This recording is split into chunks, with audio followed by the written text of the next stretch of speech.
Ya, kembali bersama kami di Indonesia Bicara di angka 1 juta yang kita dapat kemarin. Angka kematian ada di angka 28.468 pasien. Kalau bicara peringkat Indonesia di dunia, untuk kasus sendiri kita di angka di peringkat ke-19, sementara untuk jumlah kematian Indonesia menempati urutan ke-17 di dunia. Dan angka kematian ini tentunya bisa kita cegah dengan banyak sekali hal. Tadi ada vaksin, 3M, 5M, bahkan ada donor plasma atau convalescent yang sering kita dengar, tapi kita juga mungkin harus punya banyak knowledge terkait ini karena tidak semua penyintas katanya harus memenuhi kriteria terlebih dahulu untuk bisa menjadi pendonor plasma ini. Dan di segmen ini saya akan berbincang dengan komunitas Plasma Hero. Ini ada Dr. Aryani yang sudah tersambung melalui Zoom call. Halo dok. Halo Mas. Iya, apa kabar? Selamat malam. Sehat ya? Alhamdulillah. Alhamdulillah. Ini langsung dari Malang ya? Iya. Waduh, jauh. Malang, Jakarta nih dok. Dok, kita bicara komunitas Plasma Hero. Ini saya dengar ini mengumpulkan orang-orang penyintas seperti itu untuk menggerakkan mereka mendonor plasma itu. Atau seperti apa dok? Boleh dijelaskan? Iya, jadi komunitas pendonor plasma konvalesen ini kita launching sejak 23 Desember 2020. Baik. Jadi memang tujuannya untuk mengumpulkan dan mewadahi dari penyintas atau orang yang sudah sembuh dari COVID yang berkenan untuk mendonorkan plasma konvalesennya. Oke. Jadi dari Desember ya 2020.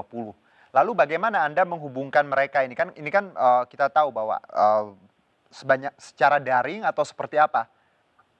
Iya, jadi semuanya secara daring. Oke. Kita menyebarkan poster dan kita nggak nyangka kalau ternyata antusiasmenya dari masyarakat se-Indonesia sangat cepat dan sangat luas ya.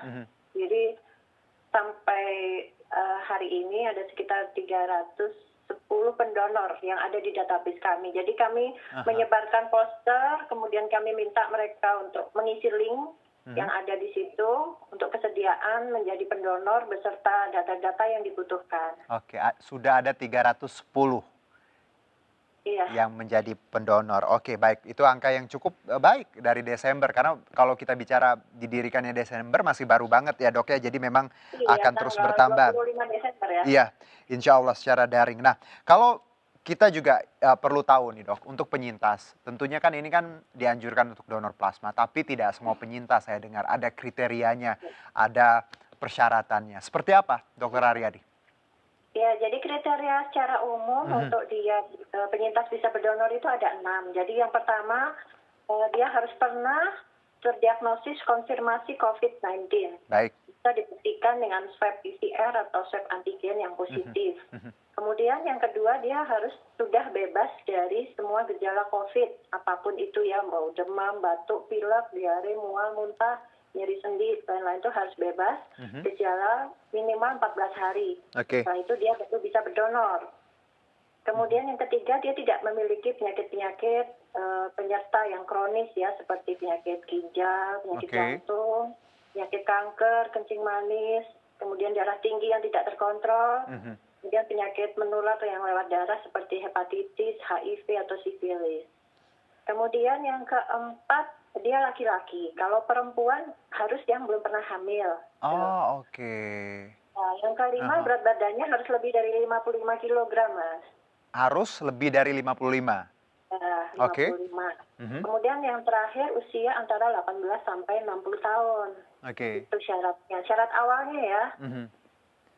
Jadi tidak semua penyintas ya dok ya bisa mendonorkan plasma konvalesen ini ya dok ya, bahwa ada syaratnya tadi. Menarik bahwa saya juga baru tahu beberapa detail seperti tadi, laki-laki, perempuan, kalau yang belum pernah hamil, ini bagus untuk edukasi. Nah dok, kalau bicara antusias tadi kan Anda menyebutkan bahwa banyak dan semakin bertambah. Tapi kita tahu juga tidak sedikit yang masih enggan donor ya, karena ya punya banyak mungkin ya takut lah atau seperti apa. Dokter sendiri dari pengalaman biasanya yang enggan nih kenapa dok? Iya, jadi pertama mereka belum tahu apa itu plasma Iya, konvalesen. ketidaktahuan ya dok ya? Iya, belum punya pengetahuan banyak apa itu plasma konvalesen. Kalau ternyata saya ini sembuh dari COVID, ternyata darah saya ini bermanfaat loh buat pasien yang sedang dirawat mereka banyak yang tidak tahu itu. Oke. Kemudian yang kedua seperti yang disampaikan tadi, ada rasa takut, cemas, khawatir ya tentang proses donornya, apakah itu punya efek samping ke saya, nanti ke tubuh saya nanti jadi sakit, nanti darah saya jadi kurang, seperti Iya. itu ya. Jadi banyak Oke. kekhawatiran hal-hal seperti itu yang sering mereka tanyakan juga ke kita.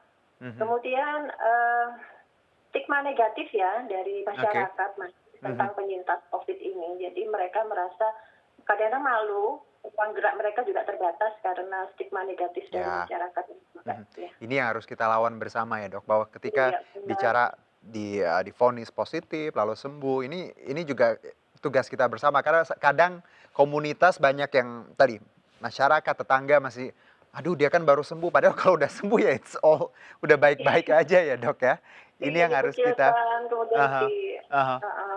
Oke dok, kalau bicara convalescent sendiri, seberapa efektif sih dok, jadi donor darah ini membantu saudara-saudara kita yang sedang dalam perawatan dok, dalam pengalaman Anda? Ya, sebenarnya kalau posisi di Indonesia, terapi plasma konvalesen atau TPK ini sedang dalam uji klinis ya. Oke. Dari Balitbangkes juga yang mengadakan penelitian, dari Kemenkes, dari Eijkman juga. Jadi ini masih dalam proses penelitian dan belum selesai. Jadi sebenarnya masih belum bisa disimpulkan apakah memang direkomendasikan atau tidak. Tetapi ini sebagai salah satu terapi ya yang menjanjikan di masa di mana obat untuk COVID ini masih belum ada standarnya. Dan dari beberapa penelitian yang ada di Indonesia, di Malang, di RSSA menyebutkan hampir 70%, 80% efektif.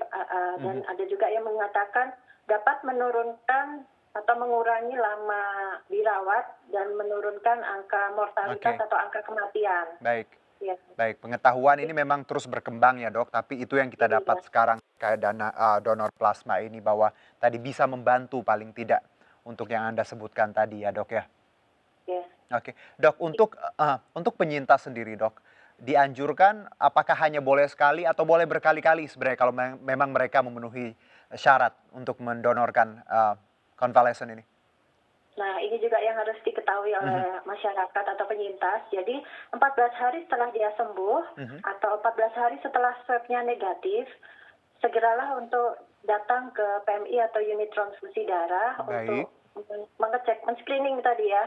Kalau ternyata screeningnya lolos, dia bisa berdonor. Dan uniknya donornya ini tidak seperti donor darah biasa. Jadi tiap 14 hari atau 2 minggu bisa diulangi lagi. Dia bisa datang ke PMI untuk berdonor. Dan itu ada batas waktunya ya Mas ya. Karena kadar antibodi dari COVID-nya yang cepat menurun. Jadi diharapkan paling tidak dalam 2-3 bulan setelah dia sembuh atau terus mendonor gitu ya? Ya, seperti itu. Oke, jadi tadi 14 hari setelah negatif ada baiknya untuk mendatangi PMI ya, atau fasilitas kesehatan. Oke, dok, jadi sebenarnya tidak bisa donor kalau udah lebih 3 bulan karena takutnya antibodinya sudah tidak tinggi lagi, seperti itu ya dok ya? Iya, sebenarnya tergantung derajat sakitnya. Jadi yang diutamakan oleh PMI itu adalah yang bukan OTG. Jadi dia meskipun isoman, dia ada gejala, dan yang diutamakan adalah yang abnormal dengan ada gejala. Karena diharapkan titer antibodinya akan lumayan tinggi ya.